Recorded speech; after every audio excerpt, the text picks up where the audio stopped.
হয়েছে তা আমার চোখে পড়েনি। আম্মা জান আয়েশা রাদিয়াল্লাহু আনহা বলেন, আমার বুক ও চিবুকের মধ্যস্থলে মাথা রেখে রাসূল সাল্লাল্লাহু আলাইহি ওয়াসাল্লাম মৃত্যুবরণ করেছেন। আমি রাসূল সাল্লাল্লাহু আলাইহি ওয়াসাল্লামের মৃত্যুর পর অন্য কারো মৃত্যুকে আমি কষ্ট বা যন্ত্রণায় মনে করি না। আম্মা জান আয়েশা রাদিয়াল্লাহু আনহা বলেন, রাসূল সাল্লাল্লাহু আলাইহি ওয়াসাল্লামের মরণের সময় তার সামনে একটি পানির পাত্র ছিল। সেই পানির পাত্রে তিনি বারবার হাত ঢুকিয়ে মুখমণ্ডল মুছে নিচ্ছিলেন এবং তিনি বারবার বলতেছিলেন, লা ইলাহা ইল্লাল্লাহু ইন্না লিল মাউতি লাসাকারাত। আল্লাহ ব্যতীত কোনো মাবুদ নেই, নিশ্চয়ই মরণের কষ্ট রয়েছে। তারপর রাসূল সাল্লাল্লাহু আলাইহি ওয়াসাল্লাম হাত উঠিয়ে বলতে লাগলেন, হে আল্লাহ, আমাকে ক্ষমা করো, আমার প্রতি দয়া করো, আমাকে আমার বন্ধুর সাথে মিলিয়ে দাও। এই কথা বলার সাথে সাথে রাসূল সাল্লাল্লাহু আলাইহি ওয়াসাল্লাম শেষ নিঃশ্বাস ত্যাগ করলেন। সাথে সাথে রাসূল সাল্লাল্লাহু আলাইহি ওয়াসাল্লামের হাত দুখানা মাটিতে ঢলে পড়ল। ইন্না লিল্লাহি ওয়া ইন্না ইলাইহি রাজিউন। সহিহ বুখারী, মরণের কষ্ট অনুচ্ছেদ। হে প্রিয় নবী, হে মুসলিম, চিন্তা করে দেখেছেন যিনি মানবতার শ্রেষ্ঠ মানব, আল্লাহর শ্রেষ্ঠ রাসূল, নবীদের শ্রেষ্ঠ নবী, তিনিও মৃত্যু থেকে এবং মৃত্যুর যন্ত্রণা এবং কষ্ট থেকে রেহাই পাননি। আরেকটি পাপী বান্দার মৃত্যুর যন্ত্রণা, মৃত্যুর কষ্ট কেমন হতে পারে একবার চিন্তা করে দেখুন।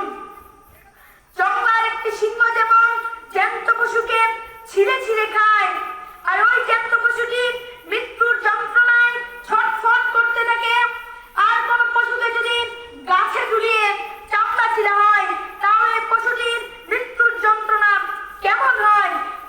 তেমনই একজন পাপী বান্দার মৃত্যুর যন্ত্রণা, মৃত্যুর কষ্ট তার চাইতে 1000 গুণ বেশি হয়। যেমন আকাশ পাহাড় পর্বত তার বুকের মধ্যে চাপিয়ে দেওয়া হয়েছে।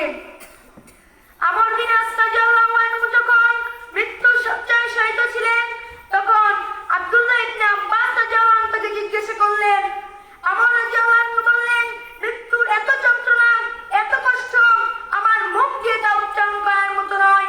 তবে এতটুকু বলতে পারি, আমার মনে হচ্ছে আকাশ যেন ভেঙে আমার বুকে চাপা পড়ে আসে। আমি যেন নিষ্পেষিত হচ্ছি, শ্বাস নিঃশ্বাস যেন আমার বন্ধ হয়ে যাচ্ছে। আমার কাঁধে যেন পাহাড় চেপে দেওয়া হয়েছে, পেটে যেন লোহার পেরাক গুলি মারা হচ্ছে। আমার শ্বাস নিঃশ্বাস যেন সূচের ছিদ্র দিয়ে বের হচ্ছে। এই কষ্ট আমার সহ্য হচ্ছে না। সম্মানিত উপস্থিতি, আপনাদের আপনজন যখন মৃত্যুবরণ করেন, তখন কেউ শব্দ করেন, বিলাপ করেন, কান্নাকাটি করবেন না। করলে তা মৃত্যু ব্যক্তির কষ্ট হয় এবং নিজে গুনাহগার হতে হয়। আবু সাঈদ খুদরি রাদিয়াল্লাহু আনহু থেকে বর্ণিত, রাসূল সাল্লাল্লাহু আলাইহি ওয়াসাল্লাম বলেছেন, মানুষ যখন মৃত্যুবরণ করেন, তখন মুমিন বান্দা বলে বলেন, হে আমার আত্মীয়-স্বজনরা, তোমরা আমাকে অতি তাড়াতাড়ি কবরে নিয়ে যাও। আমি দেখতে পাচ্ছি জান্নাতে হাওয়া আমাকে রাখছেন, জান্নাতি বিছানা আমাকে রাখছেন। তখন এই মৃত্যু ব্যক্তি বলতে থাকবেন, কাত্তিমুনি কাত্তিমুনি, হে আমার প্রিয় আপনজনেরা, তোমরা আমাকে অতি তাড়াতাড়ি কবরে নিয়ে যাও। আমি দেখতে পাচ্ছি জান্নাতি খানা পিনা আমাকে রাখছেন, জান্নাতি পোশাক আমাকে রাখছেন, জান্নাতি সুখ শান্তি দ্বারা আমাকে ঘুমাতে দাও। সম্মানিত উপস্থিতি, আর যদি পাপী বান্দা হয়, তাহলে বলতে থাকবে, আইনা তাযহাবুনি আইনা তাযহাবুনি, হে আমার প্রিয় আপনজনেরা, তোমরা আমায় খাটিয়ায় চড়ে কোথায় নিয়ে যাচ্ছ? তোমরা আমাকে সেই অন্ধকার ভয়াবহ কবরে নিও না।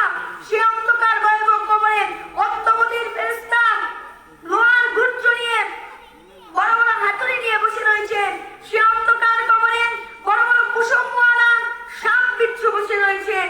তোমরা আমাকে সেই অন্ধকার কবরে নিও না। এই কথা বলেন মৃত্যু ব্যক্তি চিৎকার করতে থাকবে। আর মানুষ যদি এই মৃত্যু ব্যক্তির চিৎকার এবং কান্না শুনতে পারত, তাহলে মানুষের কলিজা ফেটে মারা যেত। সম্মানিত উপস্থিতি, এই মৃত্যুকে আমাদের স্মরণ করতে হবে। এই মৃত্যু আমাদের সকলকে একদিন গ্রাস করবেই। মৃত্যুর করে আমাদের সকলকে একদিন ডরে পড়তেই হবে। তাই তো কবি